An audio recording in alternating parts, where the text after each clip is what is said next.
How you doing, folks? Alrighty. I think we're all set. We're all live. Yes, indeed.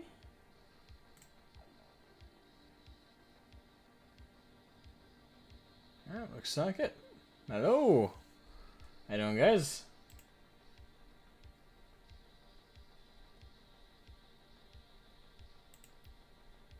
Howdy, howdy. Hey, Matthew Gordon. Hey, Osvaldo. Welcome, guys.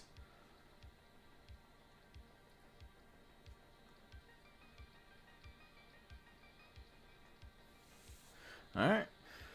So, today I'm going to be working on this bad boy. A late stream, I see. Very well. Yes, a late stream. I got home from work like 10, 15 minutes ago. I got home and I set the stream to go live. That was pretty much my schedule. But yeah, I'm gonna be trying to finish up this bad boy before I go to bed. It's a commission requested by a buddy of mine named Ollie. I wished I got it done sooner than now, but better late than never. I kept getting like stuck on the details, and internally, actually, it might be easier to do it this way. That took me forever to do. I kept messing up and hitting stuff on the side and stuff, so I had to keep restarting that, and it kept looking wrong. But I eventually got the green lenses and screens to look right. You know, I thought about like adding little, little text, like screen text, like typos and stuff like that, but you know, I think that might be a little bit more ambitious to do through this little tiny gap and this tiny gap, so I think I'm just gonna count my lucky stars I got that done. Very pretty, thank you. How have I been? I've been pretty good. How about you, Carol?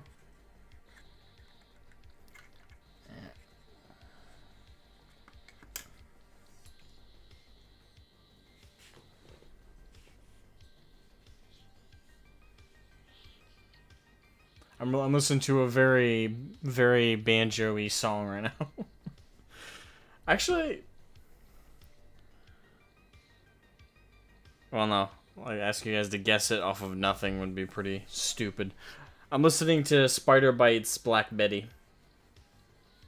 Currently. Alright, so I've already got most of the white, like, religious script done. I say most. I think I got it all done. You know, I don't think I'm doing any more. I'm thinking about doing something more with the flames, but I might leave it with that, because anything I do to it now, I risk having to start over or redo everything. So I'm debating something with the word bearer symbol. But for right now, that's worst case scenario. It's finalized. Like that's the peak of it.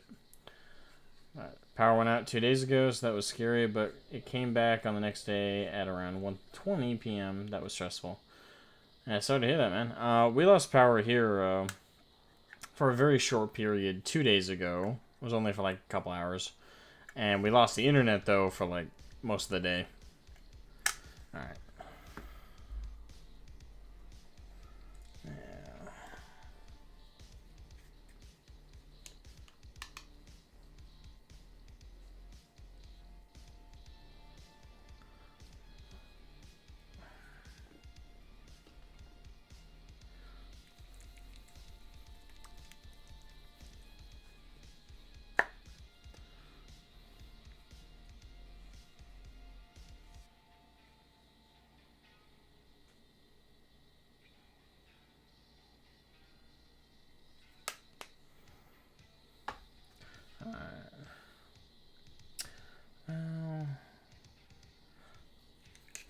Before I do that, I was about to hit the skulls on the spikes there, but I think before I hit the skulls, I'm going to actually do the metal bracketing. Thought about doing that in Balthazar Gold, but I think I'll do that in Leadbelcher. Hey, Decidius, my man, how's long has it been? I don't know. Last time I think we chatted or I saw you, you were on one of my Discords. I think you left. Outside of that, I don't know. Been a while, though, but welcome. How you doing?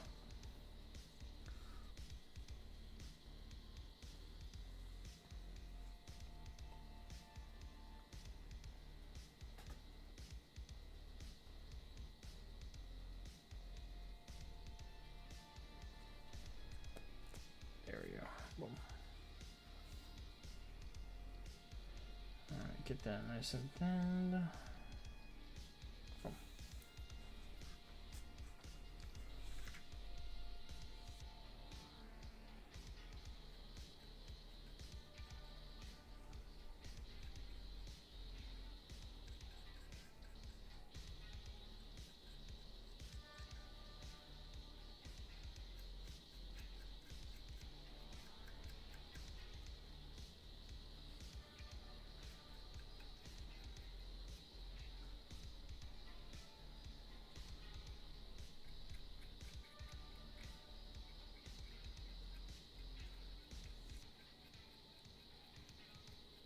Yeah, today's been a weird day for me. But how are you guys doing today? Or tonight? Or this morning? I don't know what it is for a lot of people right now. Technically, it's 12 in the morning on Sunday for me right now. But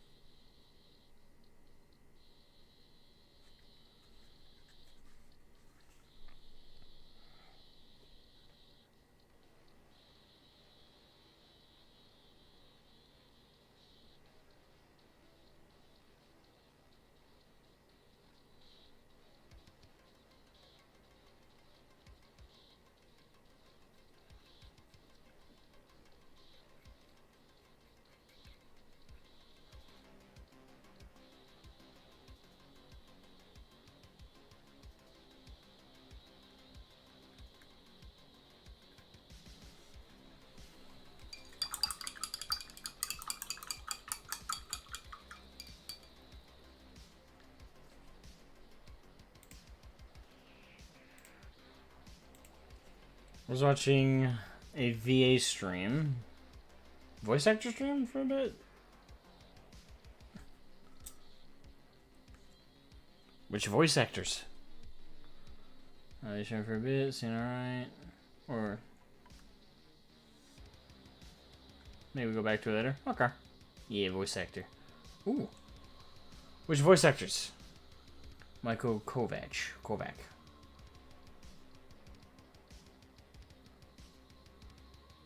Can you give me an example of his work? I might recognize a character or name before the actor name.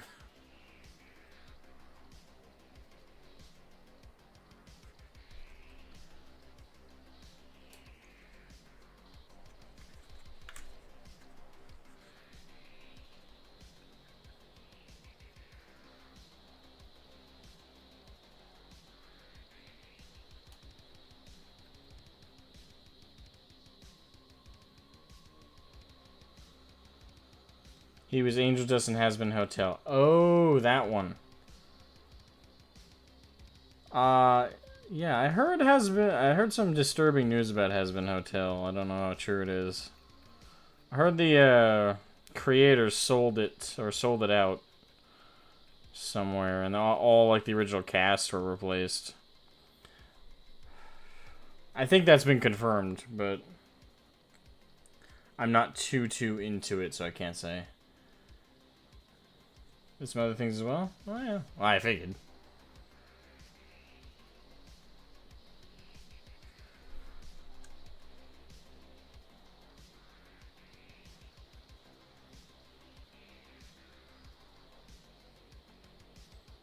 Hello, Trials of the Travelers? I don't know if I read that correctly. Let me see it in a bigger form. Tiniest of Travelers. Sorry. Welcome. How you doing?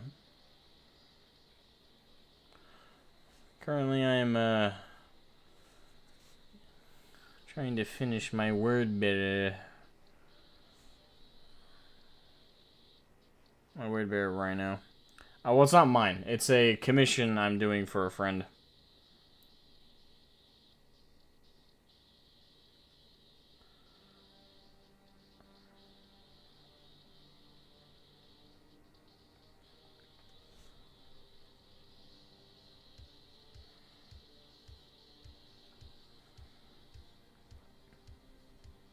Tiny is fine? Alright, well, nice to meet you, Tiny.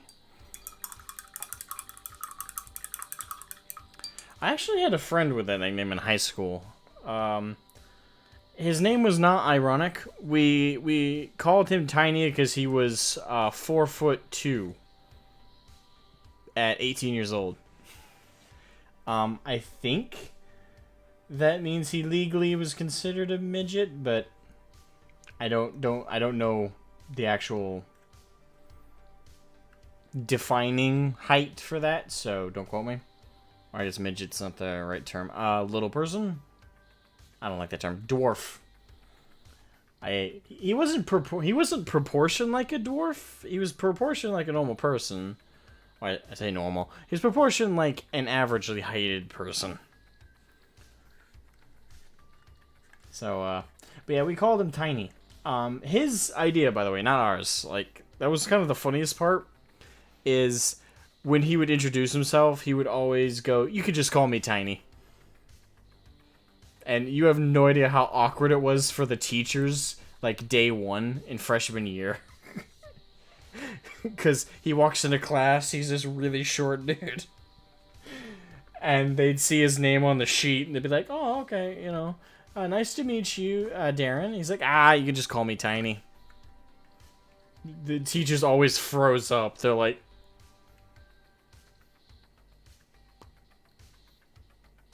you know. Mine is ironically suited. Well, good for you, my man.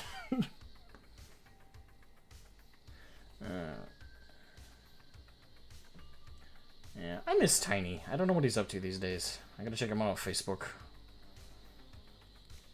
My bet is he probably works at a casino. Because I know that's where he was working when we graduated. And he liked the job. I heard. I figured he was gonna get a promotion and stuff there, so... If he stayed there, I have a feeling he's making mucho dollar right now.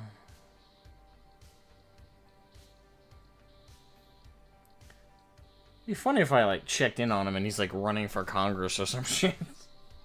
It's like, damn, I missed a saga.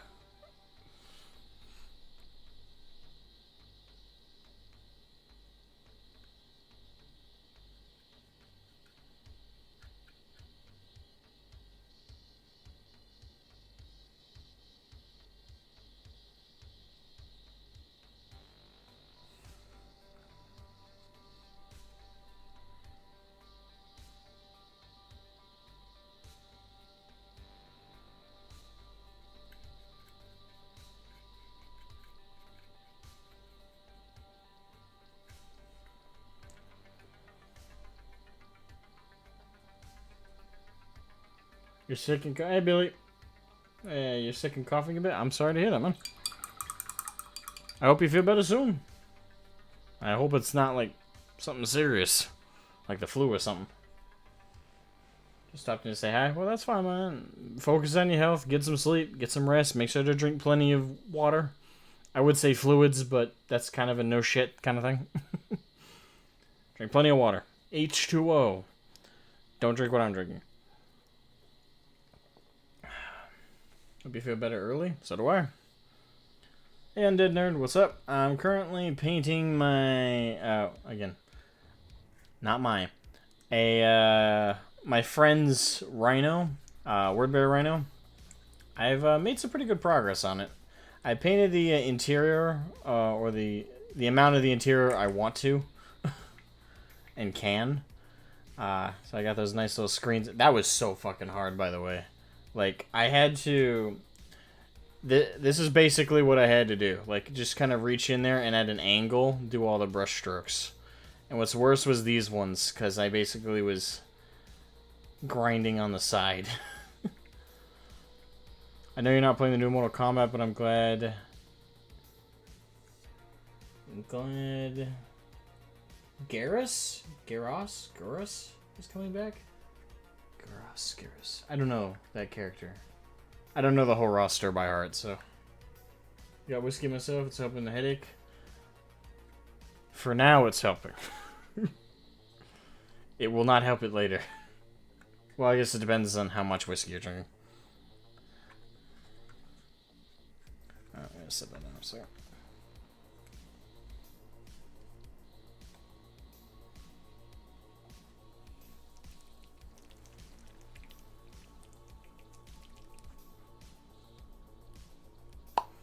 Garrus is an MK11 veteran. MK11?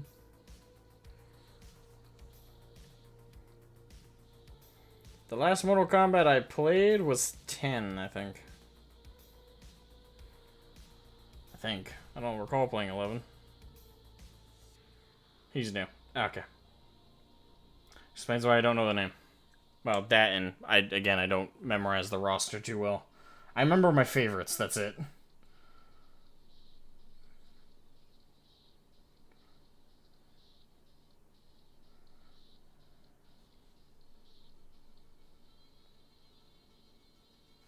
There we go.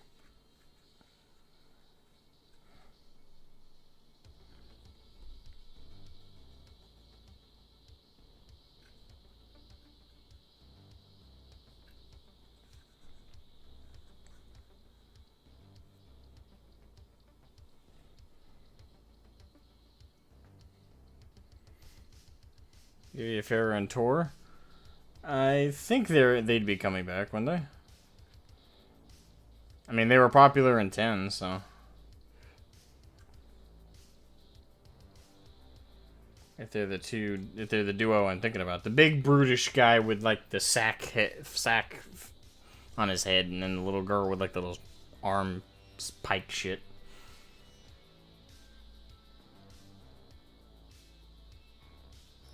Whenever my friends and I would play versus, I always went with a Scorpion, and they always went with Terror and 4. I usually won.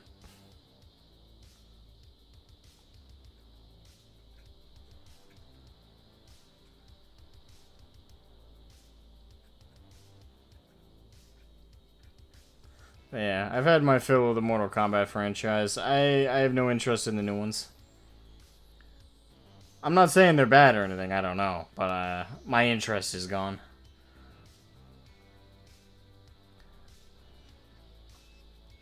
So, I hope everyone who's gonna play MK11 or 1 or what the new one's 1, I think, which is ironic. But if you're gonna play that one, I hope you enjoy it, have fun with it. It's just not my bag. Personal discovery happened the time I've been away. I discovered gender fluid, so I truly am an indecisive bitch. Okay. Good luck with that. Barbenheimer? No. I've seen neither Barbie nor Oppenheimer. I have interest in neither. Well, I have a little interest in Oppenheimer, but not particularly interested. Like, to the point where I'd buy a ticket. But maybe if there's, like, a sale on tickets or something. But for base ticket price, and with the free time I have, not enough to drag me in.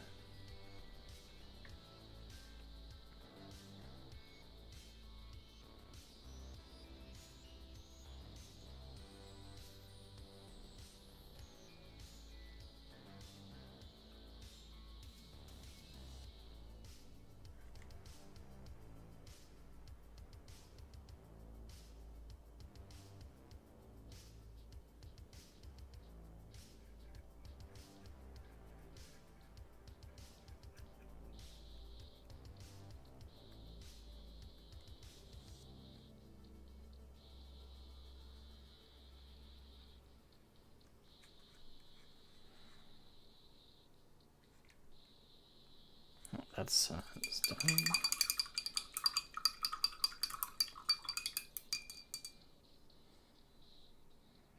It's an odd combo. I think that's the point, Darcilius, is the whole point of the Barbenheimer meme is they're such contrasts that aired at the exact same time.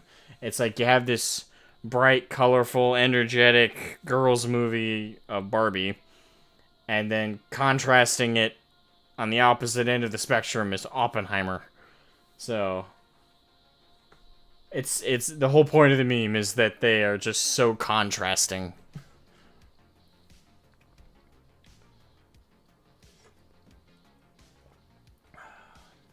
You seen that Barbie movie? But why do?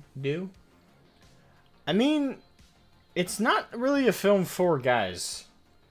That's what I find weird about some of the male friends I have who've said that they wanted to go see it. That I'm like, did you at least grow up playing Barbies with your sister or something? Or are you going with like a female member of your family?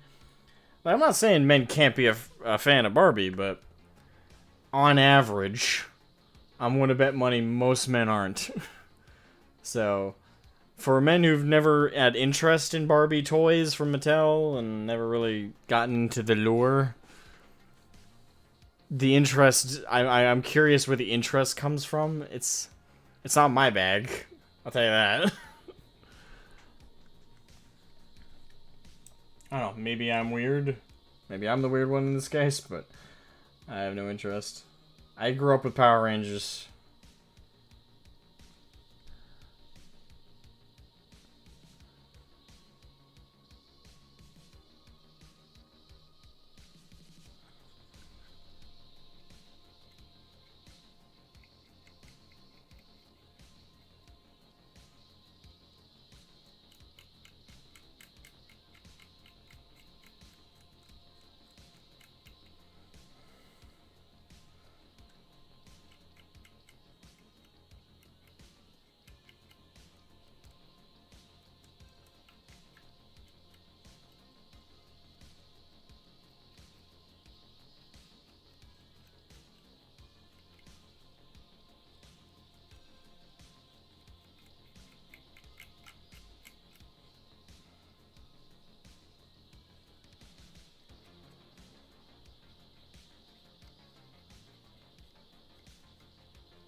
Yeah, right, man. Alright.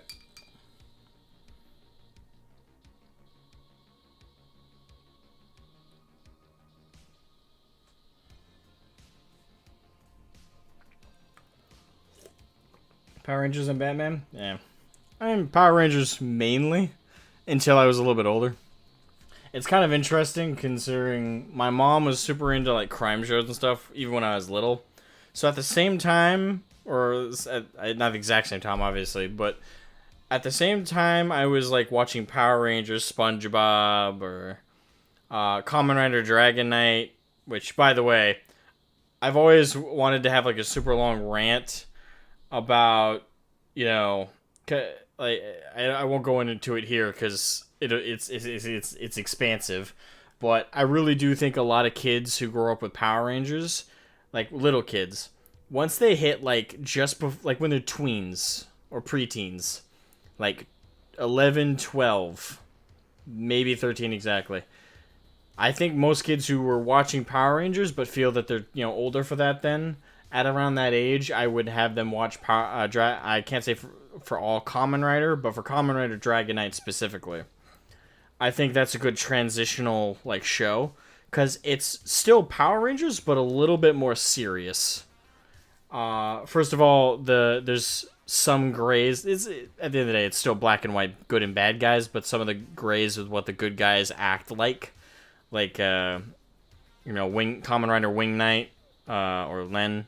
He's super edgy, but not just like Batman, a little bit more of on the darker side.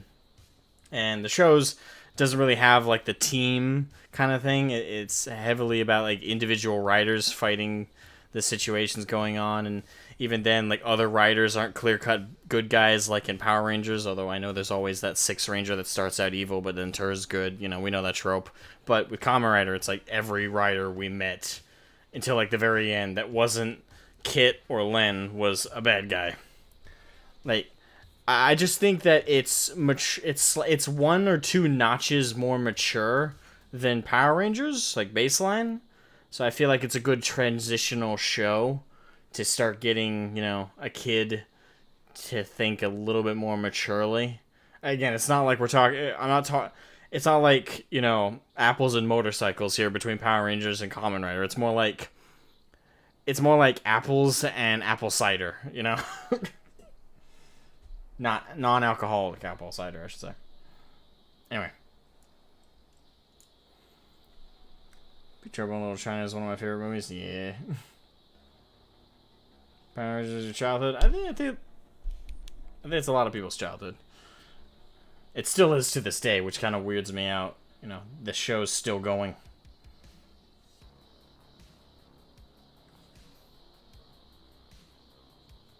Granted, an entirely new generation of Rangers each time, but I would argue the ones I grew up with were the best. Although it's hard for me to say, because I watched several generations of Rangers growing up.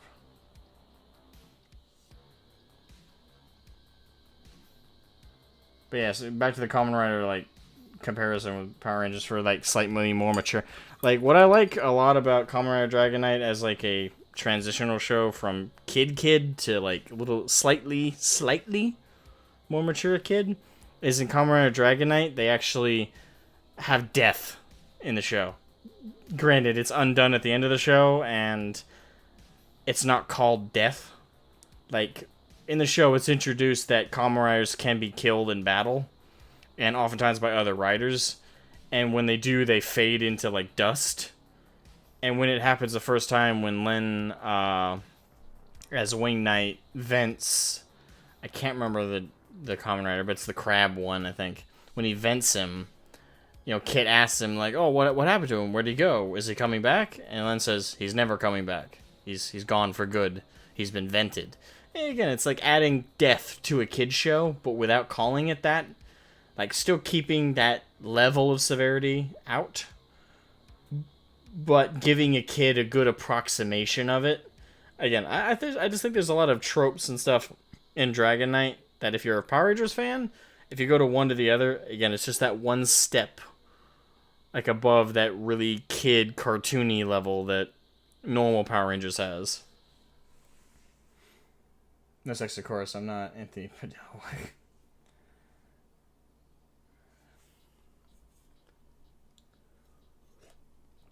I mean, I think a level of, like, R-rated films and stuff for kids is okay. But I think it depends on the kind of parent you want to be.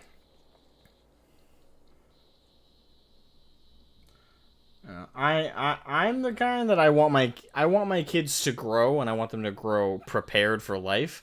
But at the same time, I want them to have a childhood and actually be a childhood, not like they feel they need to become teenagers at the age of 5. Like, I want them to have that each stage clearly blocked out. Like, they're a toddler stage that's clearly blocked out between, you know, infancy to 2 or 3, maybe even 4.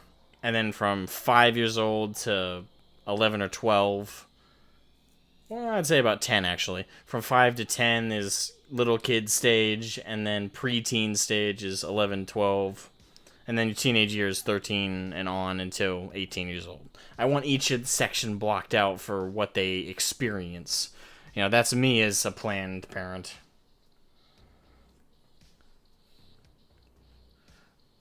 But, you know, if you're the kind of parent where you're just like, screw it, just let them have access to it all at once, and I'll deal with, like, the damage that it causes later.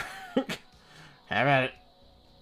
Yeah, me, I want a pretty clearly blocked out sections. They're not allowed to drink coffee. I mean, I wouldn't let my kids drink coffee, but that's mostly a selfish reason.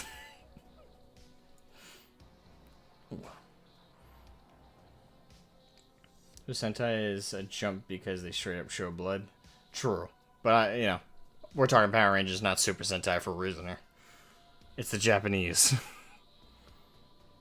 I'll never forgive the Japanese.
Yeah, Super Sentai is it's definitely it's a step up from what we're used to here in the West for Rangers.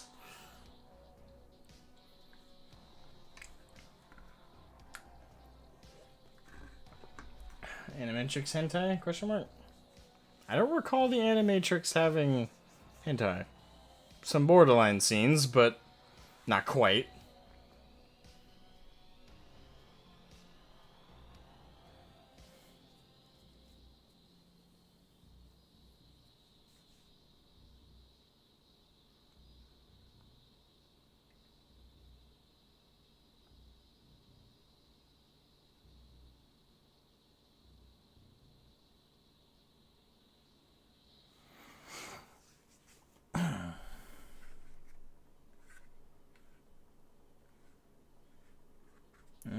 That angle's not good.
Of course, just as I wash out the brush.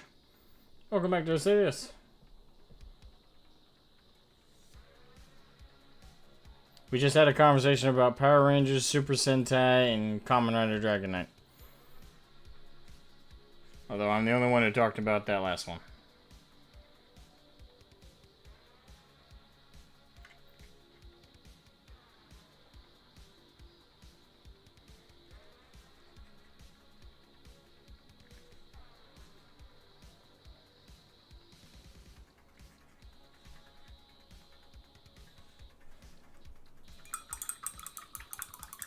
Hello, Mr. Grey Brownin.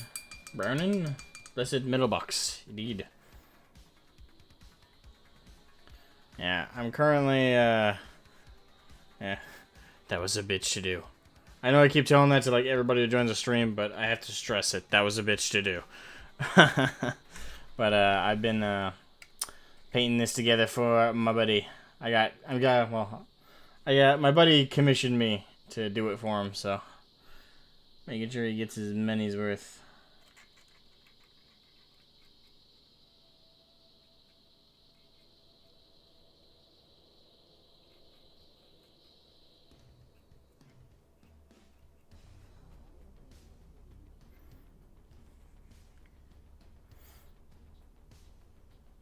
Oh, no, I think I can move on.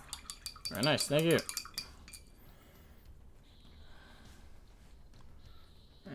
And now to fix some of my mess ups I just made, because I made a few.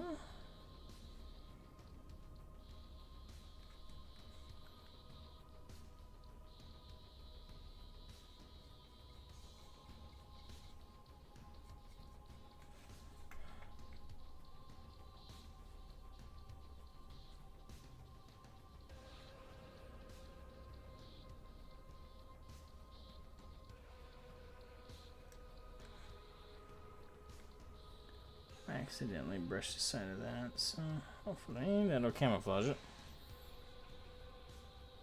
Yeah, don't worry, when that red dries, it looks more or less like the rest of the hull. Although if there is too much of a discoloration, I will fix it.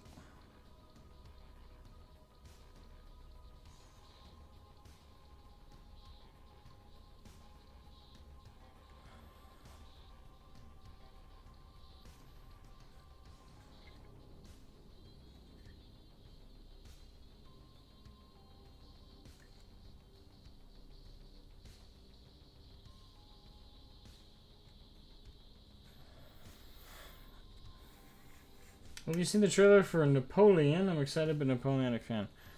I have not, but I'm also not a fan of Napoleon. Not like, you know, not like I hate Napoleon or anything, I'm just not a fan. But I'm glad you're excited. Random, but felt like mentioning it, but Michael Kovac actually lives in the city nearby where I live, so that's kind of cool. I mean, I guess. Not sure why it would be cool. I don't know. Maybe it's because I've met a few celebrities, but, you know, I don't know, like, that, and I think it's actually more to do with being older, less than, like, I met some. I haven't met, like, any major ones. I haven't, like, met Brad Pitt, for example. But, name is all. I mean, I guess. You know, Stephen King, right? Like, I live in Maine. Maine's not a huge state, and I lived in the area he lives for a long time in my life, and I ran into him like half a dozen times. Honestly, he's just a normal guy. And, I don't know. Like, as I've gotten older, that whole celebritydom kind of thing has started to die on me. I have a few, you know, individuals I'd, like, shit myself if I met, but the list grows shorter every year. Right now, I can only think of, like, 3 individuals that would be like, oh my god, I can't believe I met this person. And that's, like, Keanu Reeves and Jack Nicholson. Actually, no. Has he died yet? If he did, I missed the news of that. But Jack Nicholson, Keanu Reeves, or...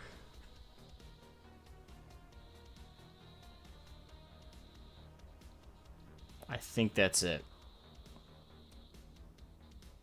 Yeah, that's probably it. Tara Strong? No. I'm not Tara Strong. I'm trying to think. It is a she. Yeah, it's just not coming to me. Fuck. Lucy Lawless. There you go.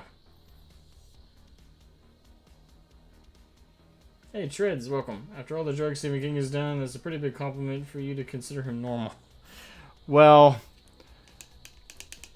when I met him, he wasn't drugged out of his gourd, so for me, he was pretty normal. Also, welcome, Treads. How you doing? I'm trying to think my camera angle's a little too low, because I keep holding it up higher.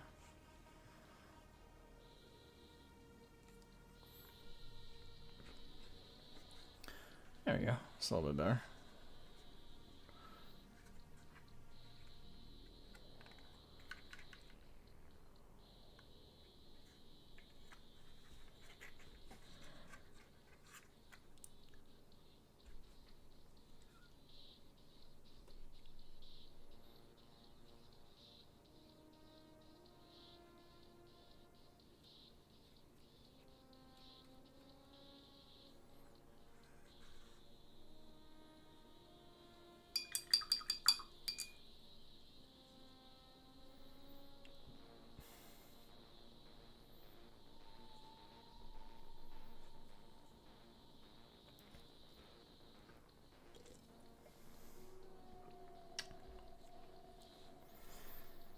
A few famous musicians, I'm with you there. They're just like normal people usually.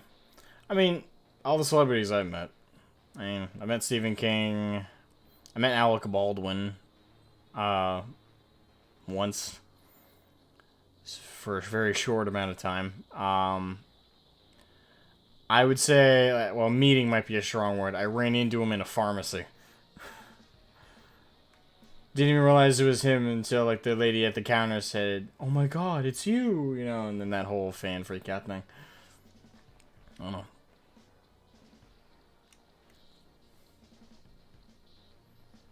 I also met, I met Gabriel Iglesias at a show. Got to shake his hand. I would say Gabriel Iglesias, at that age, I was like 13, and I'm a huge fan of him. I'm still a fan to this day, but at the time I was like even worse. Like I was like, oh my god, favorite comedian.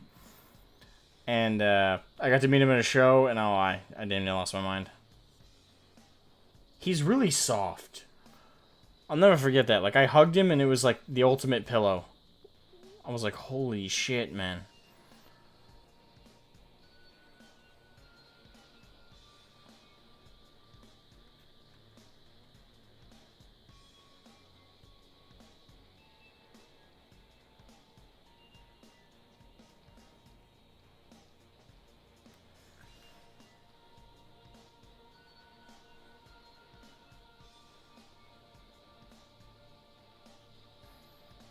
But like I said, as I gotten older, like, and I do think it is more to do with age, and like I've met so many, but as I've gotten older, just meeting celebrities just doesn't have the same kick it did when I was young.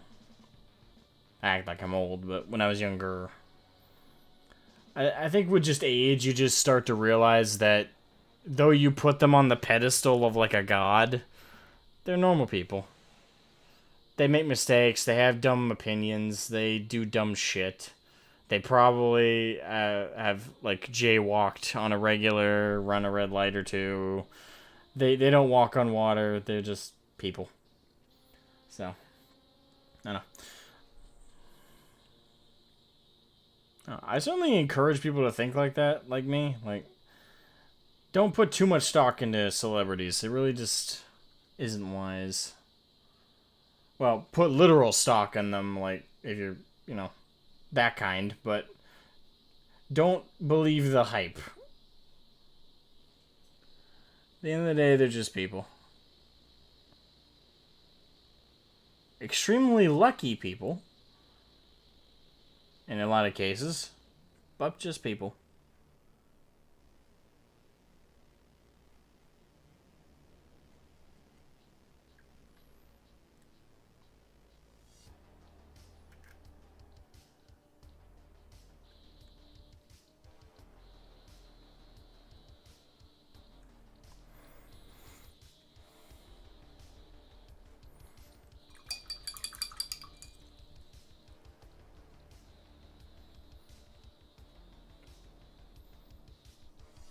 Alex from Slaughter to Prevail. I mean, that'd be cool.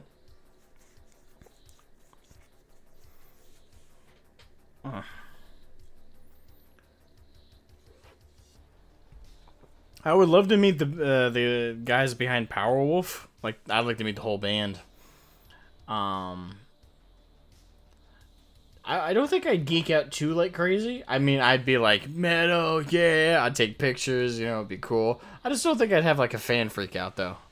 You know, like the kind where you can barely breathe, your heart's beating like 3,000 beats a second, and you're like, oh my god, I'm about to shake hands with this person. I don't think I'd have that with them.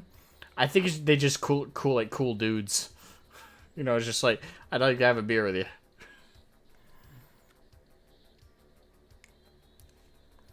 Alright, so I gotta do that in Lead Belcher, but I also gotta get the skulls and that little bone there.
Hello, Gaming Samus. Welcome. I'm currently trying to build my Space Marine army and close to 2,000 points, and I can start my other project. Nice. Nice. I have, let's see, I have like 4 or 5 armies, but my main army is orcs, and I have about 5,000 points of orcs. Just about. Yeah. Because my Orc Stompa and my 2 Gorkanaut and Morkanaut that I recently got, both of those really added to the point value. So yeah, I think I'm up to 5,000 now. I used to have before them only like 3,000 or 4,000, something like that. So that's my main army. I also, you know, I've collected and painted a Black Templar army, although very few of them are painted. My first army was orcs, so that would be why. But here's an example of a Leviathan Dreadnought. I hand-painted these, by the way. These are not transfers. I don't ever use transfers, I just hand-paint them. For, like, all sigils and stuff. All that's done by hand.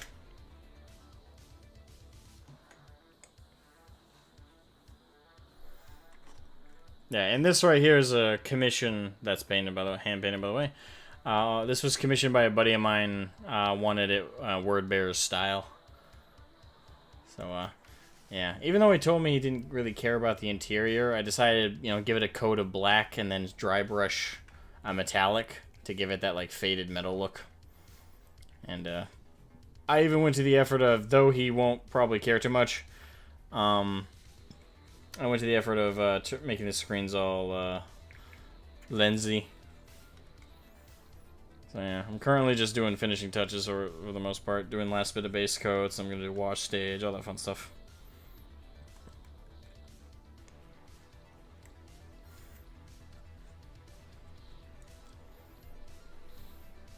I don't talk to my uncle then. That lucky bastard got to meet them and Sabaton. Ah, bastard. I would talk to him about it from as far as like, hey, are they the type, you want to get a beer with, or are they dicks? You know?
Next army's Necrons. Nice.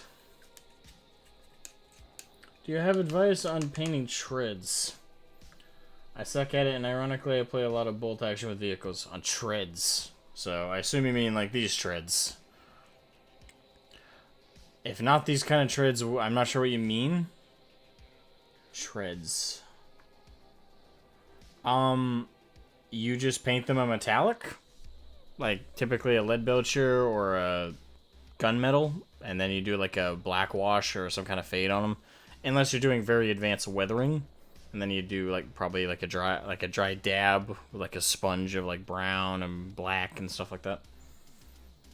So I guess I'm not sure what you mean you're having trouble with treads. Perhaps you mean something other than this kind of tread? I mean, with all metallics, to give a weathered effect, you do a dry brush of something. But, you know, most metals or gunmetals, you do a dry brush of white.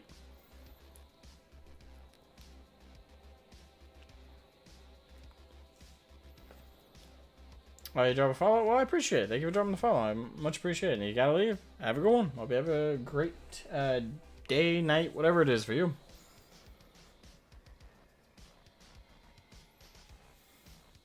Tracks. Sorry, my bad. Tracks. Tracks. So, like, footprints or tracks? Oh, like train tracks.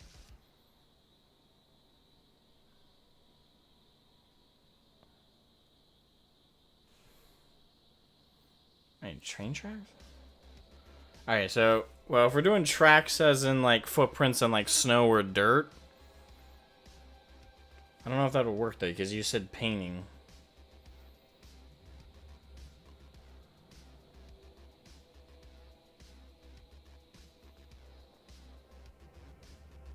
Like on half tracks, tanks, etc.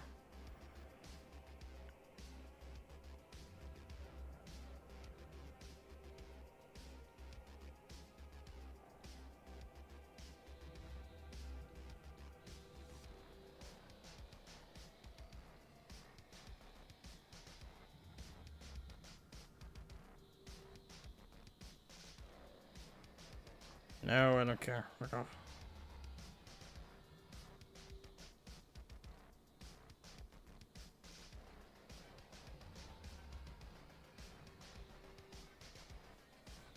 Like those kind?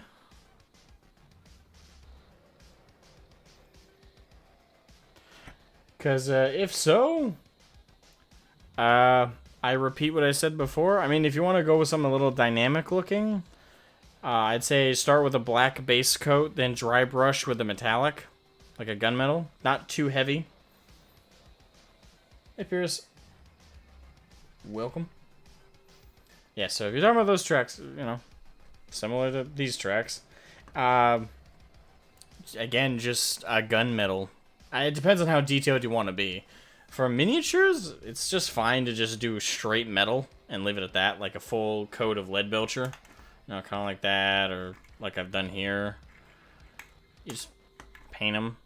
If it's in the actual execution of it, I mean, I'd have to see what you're struggling with to give exact advice.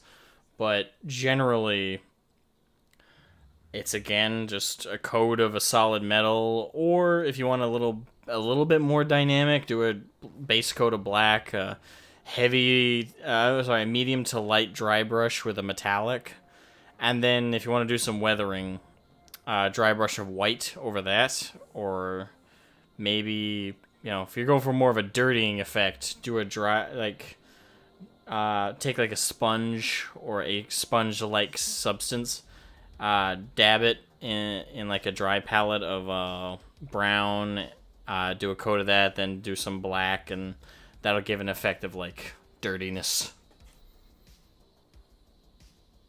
Got a late war mechanized German and then early mid-war German Africa Corps. Alright, that's cool.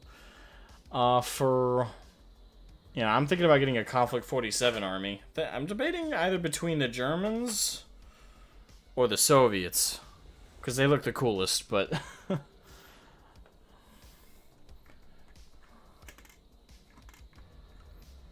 And by the way, Midwinter Minis, no, that does not make me a communist or a fascist. I liked neither of those two sides, but damn do they have some cool looking mechs. Ugress World War II. Filthy World War II casuals. Oh.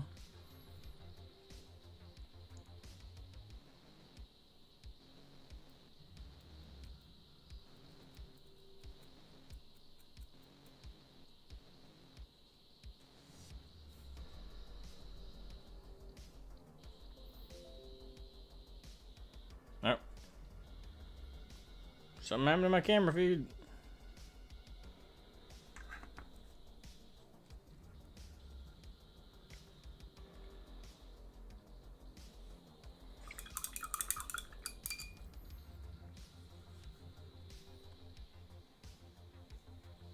What did I do?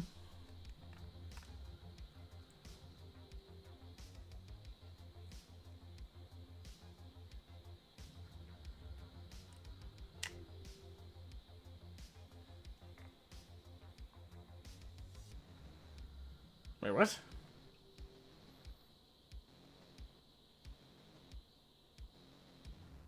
That makes no sense.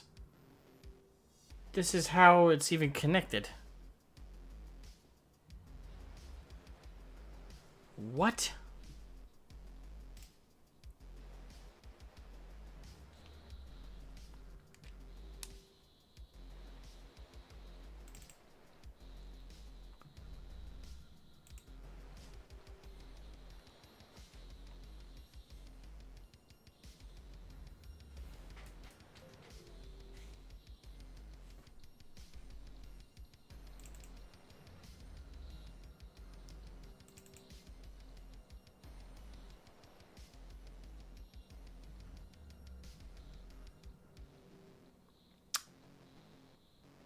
Huh?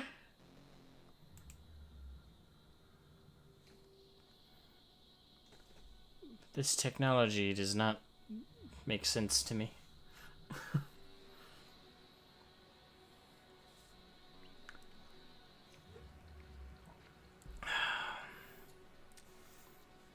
Your camera realizes what a casual you were being. It knows real men, miniature game, esoteric, historical conflicts. What?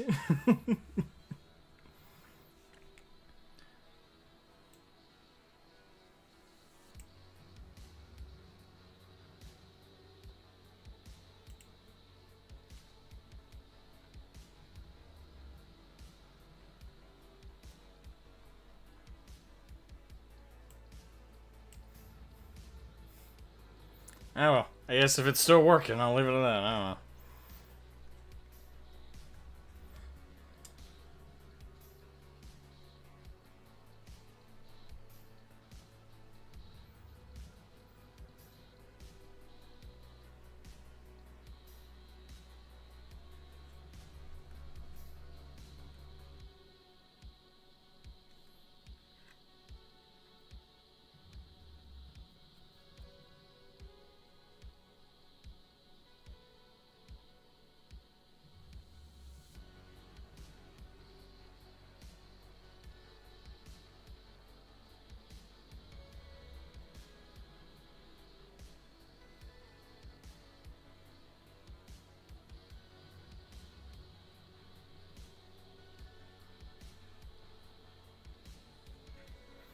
See you later, Earth.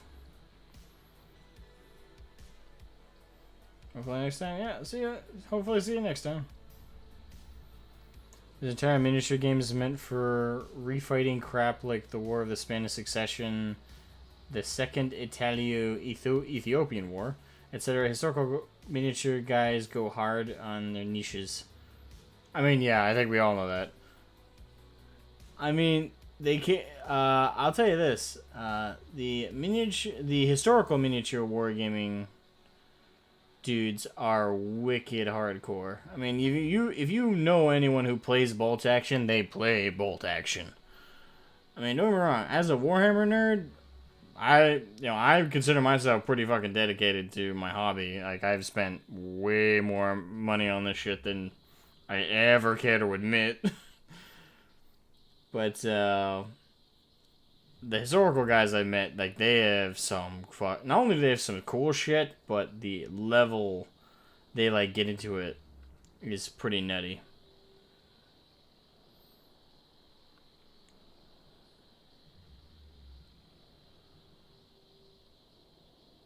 Actually, what's funny is two of the guys at a local hobby store I play with, they got kicked out of a hobby shop a little further upstate where they're closer to where they live, because they would come to the store and play together, not for like a tournament or anything, this is kind of a douchebag thing that happened, but the store owner apparently of this place, I don't know the name of it, kicked them out because one of them plays the Germans for bolt action and showed up dressed in a Waffen SS uniform.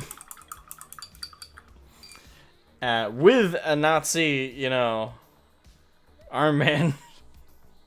And the other one played the Soviets and showed up in a Soviet military garb. I don't know exactly what that looks like. But both of them went there to play a game. And they were, well, in my opinion, going there dressed like that is a little much. I get it. You're dedicated. But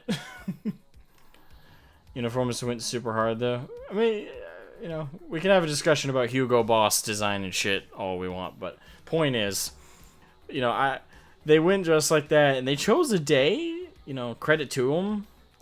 They chose a day, apparently, that they knew very few people would be in the store, which was apparently a Sunday. Not only did the place close sooner, but a lot less people were there, like, between, like, the closing hours. So they chose their time to show up and start a game when the least amount of people would be there, because they knew what they were wearing would, like, draw the wrong attention, and they just wanted to have fun while LARPing a little bit about it. So they thought the store owner was a cool guy and would get that it's just part of the game, and they had played bolt action there before. Well, they showed up like that, and lo and behold, they were right. Very few people were in the store. It was the guy who owns the place and runs, like, the front of the shop and, like, one other customer. And they were about to set up when apparently the owner confronted them, got really aggressive, and threw them out. And he wouldn't even let them explain or wouldn't even humor listening to them. It was just get out. And, it's the guy's store. It's his right to, kick people out for whatever. And, I think, the store owner wasn't necessarily in the wrong. I would have had to, like, be there to go see to what extent he was being aggressive. Like, if he, the impression I got was he was overly aggressive. But, again, I'm getting that information secondhand and from a biased perspective, so I don't know. But the guy confronted them, told them to leave, didn't ask, apparently, and told them not to come back. So they ended up traveling an hour and a half south in the state to come to the store. Not specifically to mine, like, they were just trying out different ones. And they came to the store that I typically hang out at. And the owners there are pure businessmen. Like, I really like them. They're really cool guys. But they're pure businessmen. Like, if it's they don't care who, what, where, when, and why you are. If you buy something, you're a customer, they will not kick you out. Short of, again, you being a threat or stuff like that. So, they came to the store dressed in similar LARPing stuff, but I don't think I've ever seen one of them, the guy apparently who did dress as a Waffen SS uniform guy. He was he's a pretty cool guy, but his name's Rhino. And every time I've seen him at the shop, like when they do like a LARP sesh while they play, typically he like wears an American military uniform, so I don't think I've ever seen him like in that uniform. I guess maybe it's just one of those things where they had such a bad experience and they really miss that shop, so they feel bad about it, so now they just won't go that far with like their hobby. But it was interesting to hear that story, is this, you got kicked out and you really weren't given a chance to explain yourself. It's not a clear-cut situation, though, where it's like, was the store owner clearly in the wrong? I don't know. It's his shop, and again, if you owned a store, would you want people walking around looking like that, repelling other potential customers away just by wearing something? I don't know.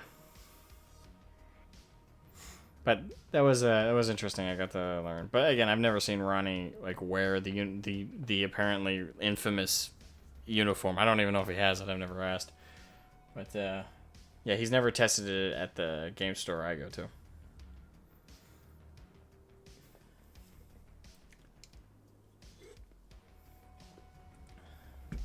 Huh. Curious things you see people do in like certain fan bases. But yeah, the my point, like circling back to it, is the historical war gamers are definitely a unique breed amongst the wargaming sphere. They're unique. Cool guys, but unique. Oh, my back.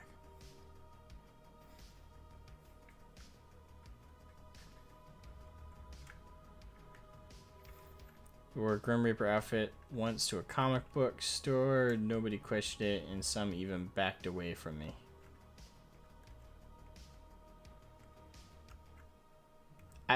Well, weirdly enough, that's still probably less controversial. It was just probably more intimidating in the moment. But at least it was a good enough costume that, you know, they found it intimidating.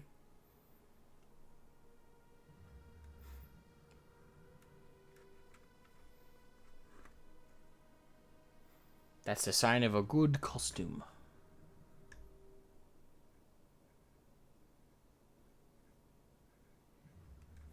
Or bad BO.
If me and a friend dressed as a crusader, jihadist, or some... Well, maybe if you're dressed as jihadist. The crusader would probably just be assumed to be a meme. But I get what you're saying though. Like all of these like groups have committed some like level like atrocities and shit. Yeah, I get it. Again, I'm not the person to argue with that. Like, again, I don't even know the name of the store that they got kicked out of apparently. And again, I've never seen Ronnie in the outfit he claims to have been in. The whole thing could have just been like a yanking your chain story that, but it sounds believable. So I just like run with it, you know. If one day they're like, now we made that up because we thought it would be a cooler story, that we were just bored one day and we found a hobby shop. Like, I don't know. I know they're just not local to my area and they do travel to like get to the hobby store on specific event days. Or just when they really want to play and get out of the house.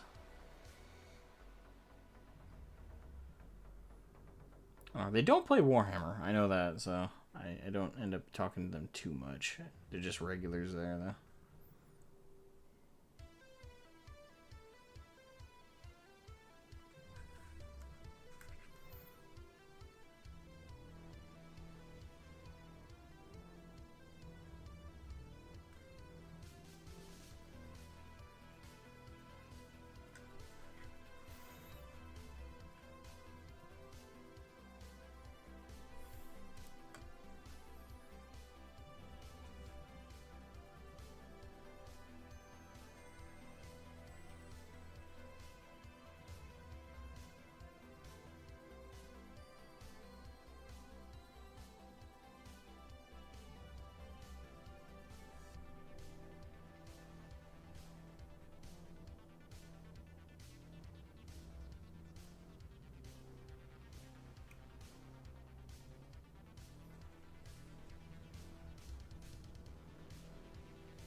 I'm glad you got a ton of compliments. I mean, that means your hard effort came to fruition. It's cool. You got to like sculpt it and make it yourself, though. That's very, very good.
Diamond Lost Galaxy Ranger. That's cool.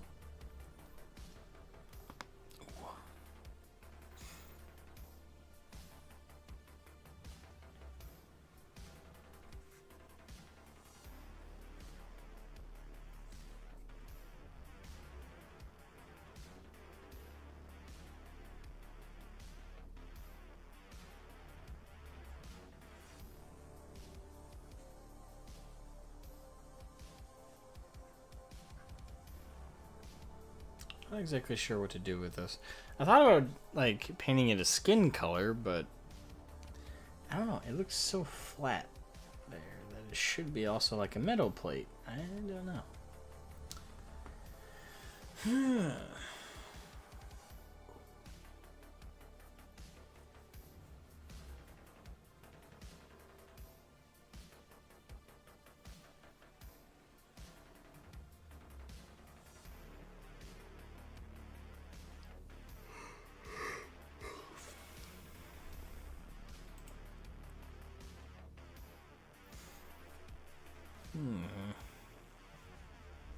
Maybe I should Google some ideas.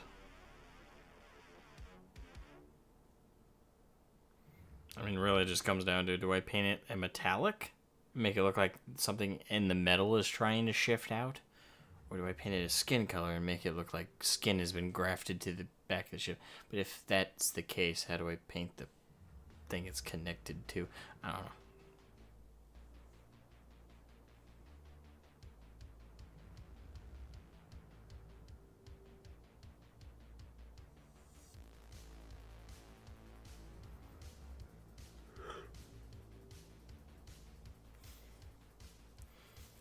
Feel that chaos and the pesky flesh metal stuff, yeah.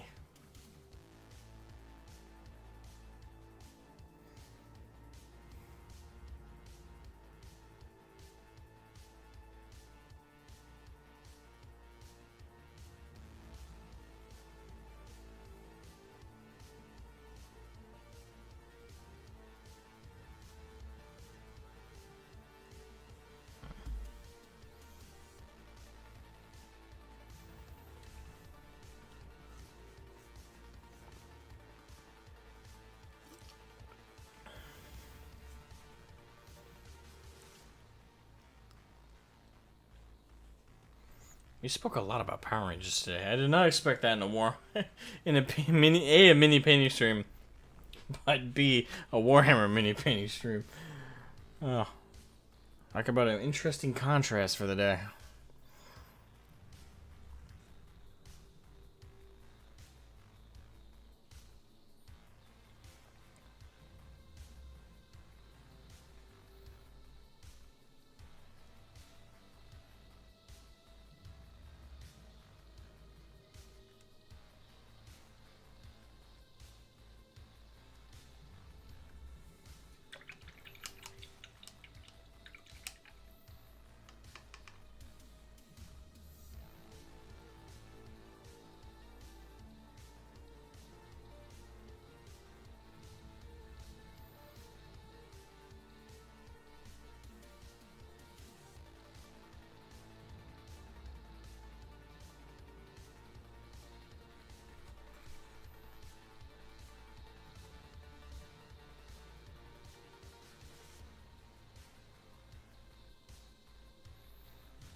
Well, I'm glad you do, Kira. It's good we all have our passions.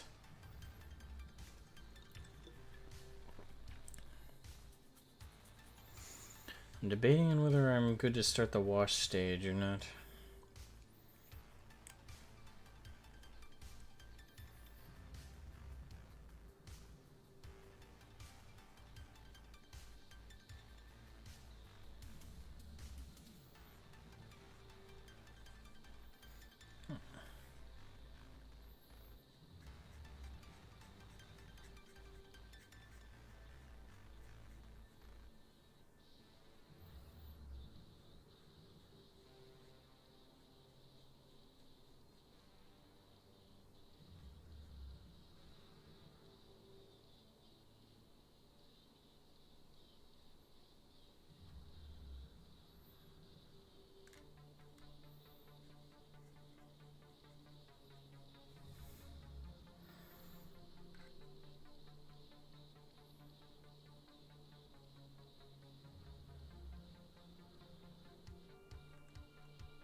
I did.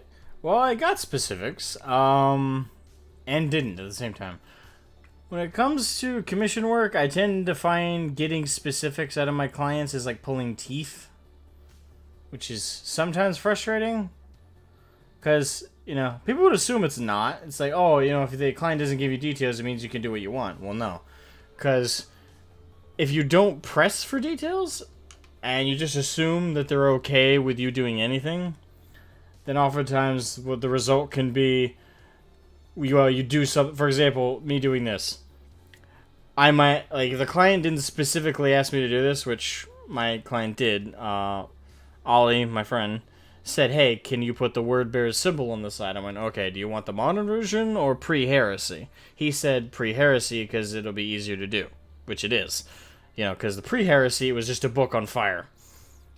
Post-heresy, it's a book on fire with a demon skull in it, so add the demon skull, that's a whole nother difficulty, because I had to do all that, plus try and do an outline of a demon skull without fucking up and potentially making the rest of it look worse.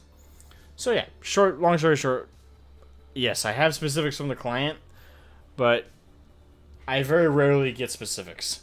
Most of this, I was told, word bearers, just make it look like that. And the only specific I was given was this. Everything else has been more... Well, I was also told to leave the bottom blank, because he's going to do something below it. But everything else has been more or less left to make it word bearers. That's the most specific he was.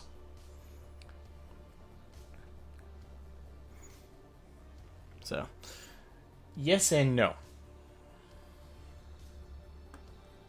On the specifics question.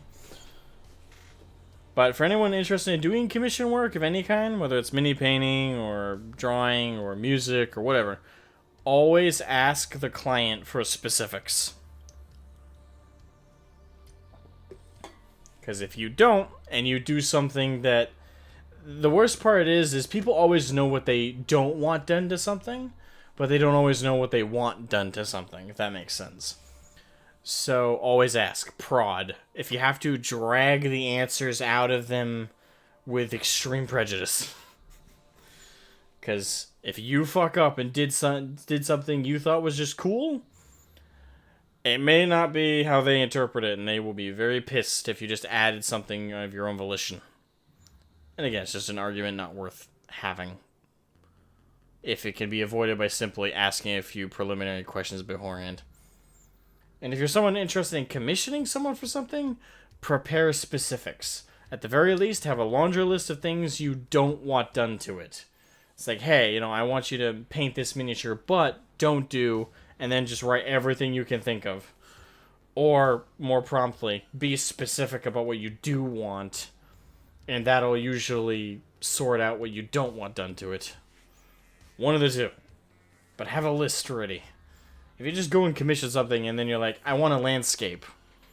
Like for like a painting, right? The artist is going to look at you like, uh-huh? Like, I'll just do a landscape. I'm sure you got it. And then they do like a desert landscape and you're like, well, that's not what I wanted. I wanted like cliffs and forests and stuff. Oh, wait, you didn't tell me that.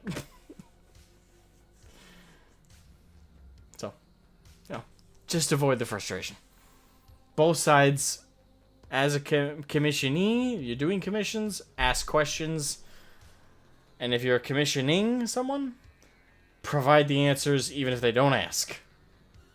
That way neither party fucks up. Or gets fucked up. Or gets angry. Unnecessarily. I've dealt with that shit a lot.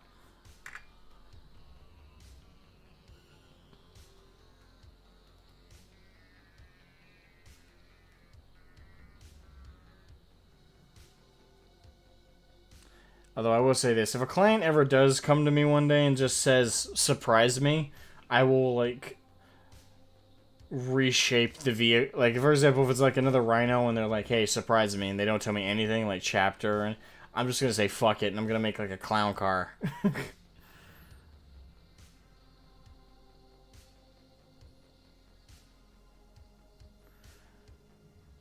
And then when they get all pissed and they're like, oh, that's not what I wanted, it's like... You said surprise you.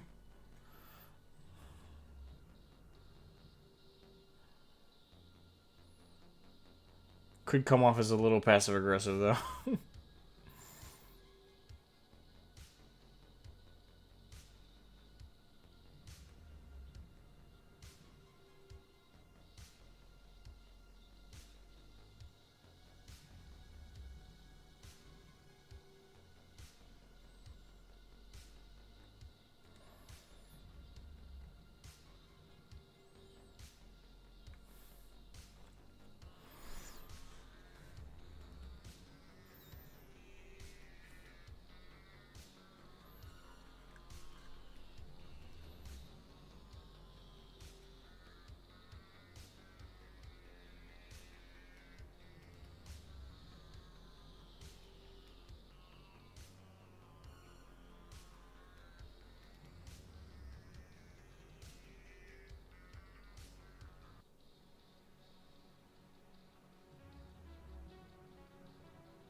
Okay. I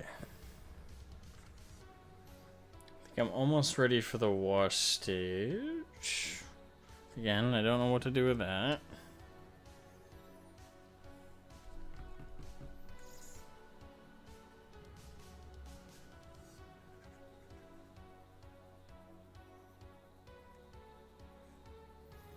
This is the part where I really start like eyeballing it.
I dread out leather kind of thing or skin.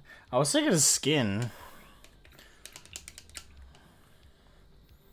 Again, though, it's how blocky that is, though.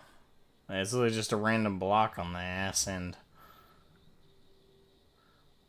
So, I don't know. If it was flat to the surface, I'd feel better about it, but because it's bulging out, it looks like it's just a random tile. If I make it look like a leather thing, it's gonna look even weirder. I can't fix it, though. The client put it there, so... I don't know why he put it there. I didn't ask. I probably should have asked. Oh well.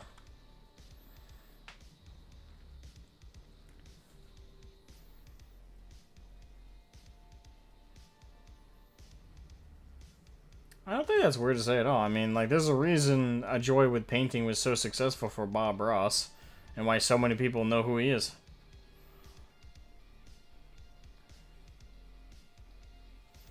I mean, you know, a lot of people find it relaxing, even if they themselves aren't the ones doing the painting. I mean, I find both watching and doing it very relaxing. So, the only part that's not relaxing about it is my back.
I'm gonna have to redo the chips there, but that's fine.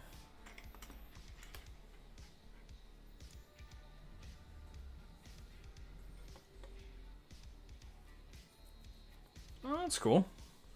No, it was the first time I mentioned it, but it is cool. I'm happy for you.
don't think there's nothing wrong with charging your friend. I mean, especially if your services are good.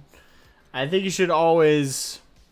If your friend was tight on money and really needed it or wanted it for something, and you can see it as giving him as a gift. But, for example, my buddy Ollie, who commissioned me to do this, he's paying me $90.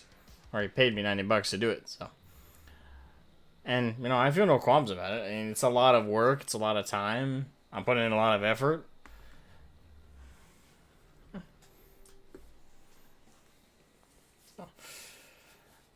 But, at the same time, there's nothing wrong with, like, gifting. If you wanted to do something like this as a gift for someone as well, that's always a good idea. And it's cool to do. But there's nothing wrong either way, I guess, is what I'm trying to make. So, if you do take money or ask for money to do a commission, I don't think there's anything wrong with that. And that's just a win-win-win-win-win for everybody. Like, you get money for your time and effort you put in. Your friend gets what they want. Everybody wins.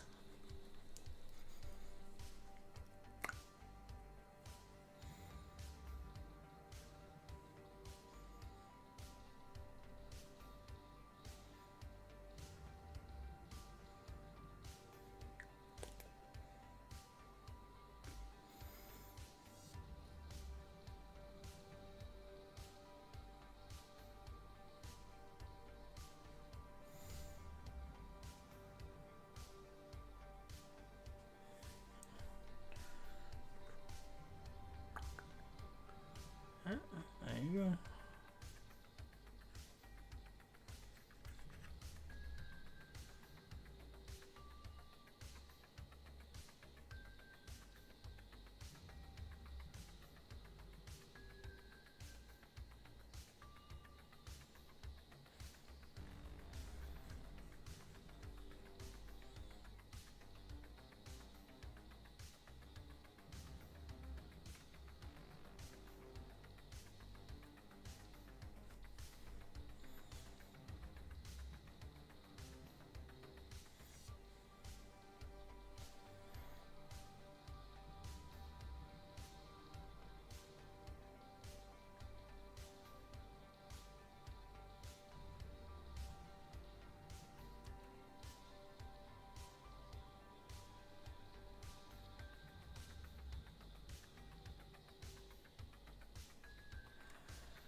Oh, really? When did that happen?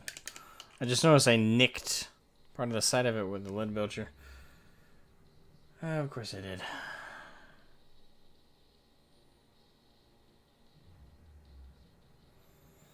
Hate it when you find like those little tiny little scuff spots where you made a mess up or something. I was hoping to finish this, but it's almost 2 a.m. and I do work tomorrow, unfortunately. So, though I didn't get too much done on this stream, which is fine. The streaming is mostly about interaction anyway, so I think I'll finish this off stream tomorrow before I go to work, and Monday ship it out to the client. I'm sure they'll be happy to see it. Just gotta finish out to do with that, and then from there it's just the wash stage and then maybe some highlights in some certain spots. I definitely do gotta do a lens thing here, but I just don't know what color. I might do it green like the lenses, but I might also do yellow for like a standard, like a light. But anywho, thank you guys so much for watching. I'm gonna call it a night. Make sure to leave a like and subscribe over on YouTube. Make sure to follow over on Twitch, all that fun stuff. And hopefully I'll catch you guys again next time I have a chance to paint or play a video game, what have you. But yeah, I'll catch you guys later. Bye-bye.